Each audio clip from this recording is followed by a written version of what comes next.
a lot more of that purple and sort of darken the whole area. The tricky part is with a black eye is that you want it both to sort of come forward and be in sort of purples and reds and maroons. So you want to sort of, even though you won't necessarily see this in a real primary sources like real life black eye, I'm going to sort of take the areas that I want to look the most swollen and I'm going to make sure I use a little bit of a lighter color, right? It's just like the idea of using highlight, it comes forward and dark color recedes. So I am going to use a little bit of this yellow. I'm also going to use the areas that naturally kind of pop forward anyway to be the swollen areas, like right here on the brow bone. Because that's going, since it comes forward anyway, it's going to help us make it look swollen.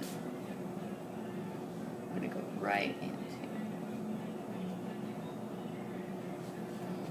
So I'm going to kind of keep that area lighter.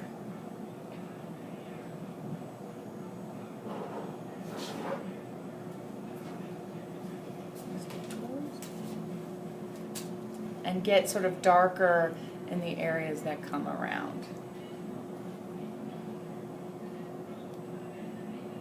So for example, on the outside of the cheekbone is where I'm going to concentrate some of this deepest purple, because that's going to recede. And where it's a little higher, I'm going to hit it with something a little bit brighter. The fact that it'll start to all like mix on your finger is fine. You may want to, like if you're working on an area that's a little lighter, you may want to do a little hand wash.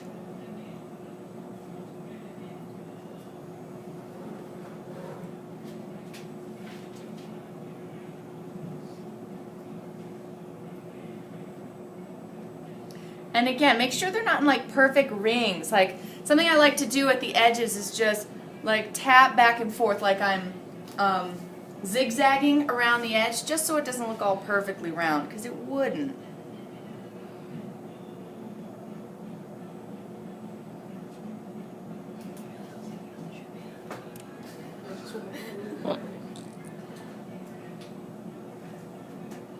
Something else that helps is again a little bit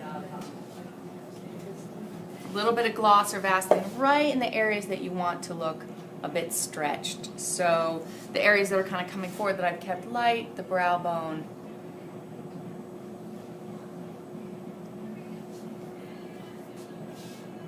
It won't last 3 acts, but again, a bruise is sort of temporary makeup anyway. So if we're aging up this little scar too, this is also going to get darker.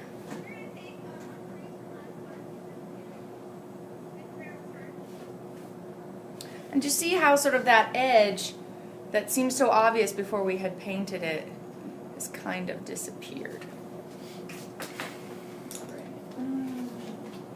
Wax, clean the shape. Stipple is also a great way to create a little bit of discoloration.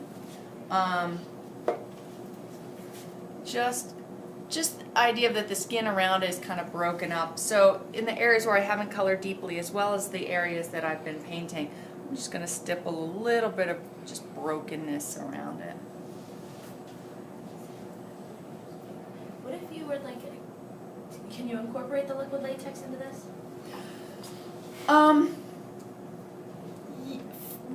I want you to sort of something like this around the eye. Wax is a little safer because liquid latex is, well, it's liquidy, you don't want it running into your eye. For like the sealed eye, I was thinking like I wouldn't really, if I kept my eye closed, like painting over. I wouldn't use liquid latex around your eye. You could do it if you were really careful and weren't sensitive to it, but it's not good for acting conditions because you can't go out and then act having to hold your eye closed and then you're going to start sweating under the light, it's going to get runny. So you want to be careful about that stuff. In controlled conditions for photography is one thing. I am going to do some liquid latex today.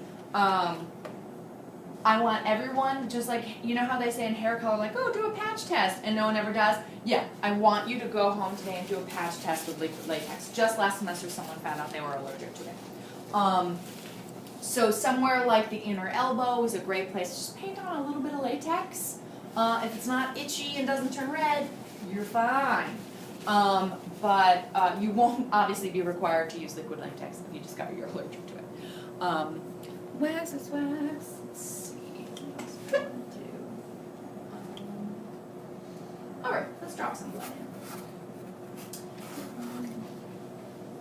This isn't zesty mint flavored, right? Have we tasted this in here? Yeah. Yeah. No. Okay. Is it powder? Flavor. It says that it's flavor. Ooh, it's minty. I know. I think I've tried it in the past, and it's fine to eat, but it doesn't taste good. They make a variety of bloods. Some are zesty mint flavored. Some wash easily out of fabric. Some are very thick. So you can take that same pin, sort of ring it in the blood, dip it in there, and then simply drop it into that hole.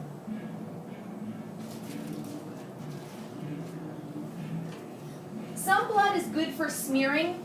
This stuff, this dark blood, it's not. If you smear it around, it's going to turn really pink and fake looking. This stuff is way better to let it sort of drop into a wound. So that's what I'm doing.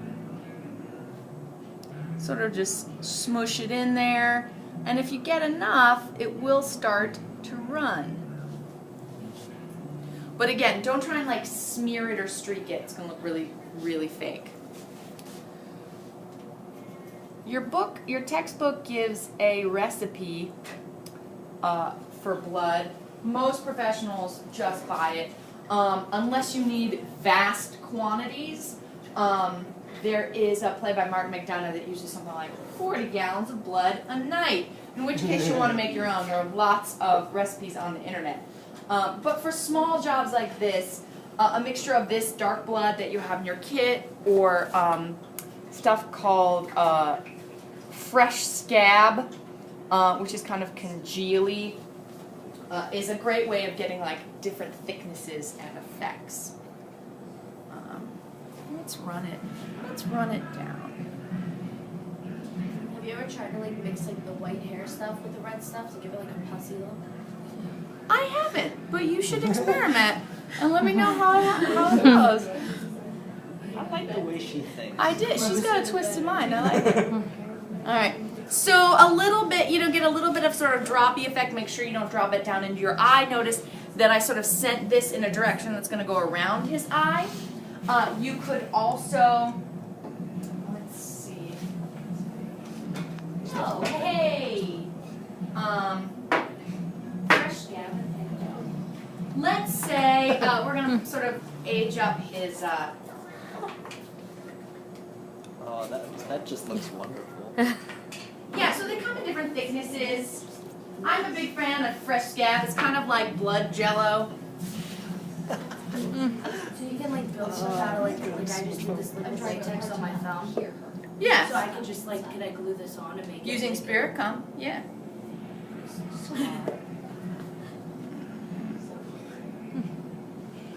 So let's say that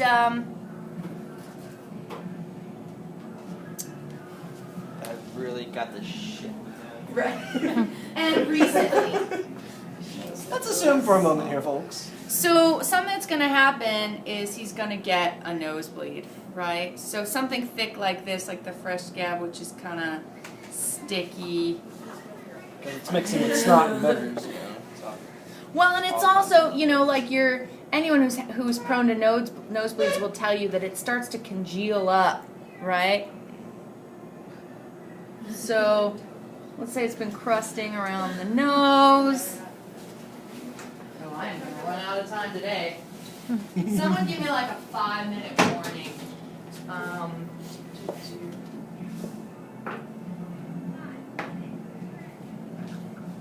Yeah, this stuff's old.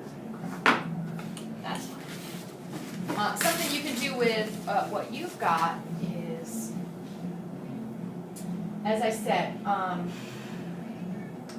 spreading it around is no good, but letting it build up and then dropping it.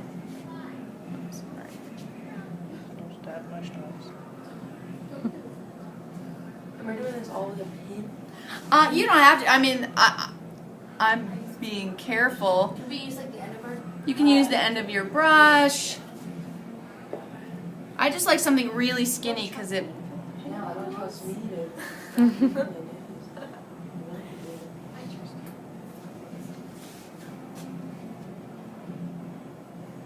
you could shove like a gauze up in your nose to make it look like. Absolutely. For the purposes of this assignment, you're welcome to take a little bit of Kleenex or what have you and shove it up your nose.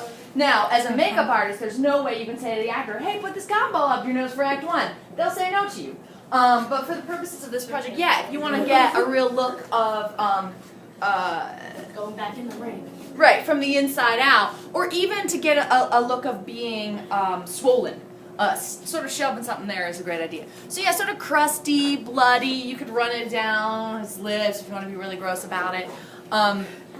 Again, in which case, if it's sort of bloody, we'd want to scrape it up a little more. Kind of abrade it.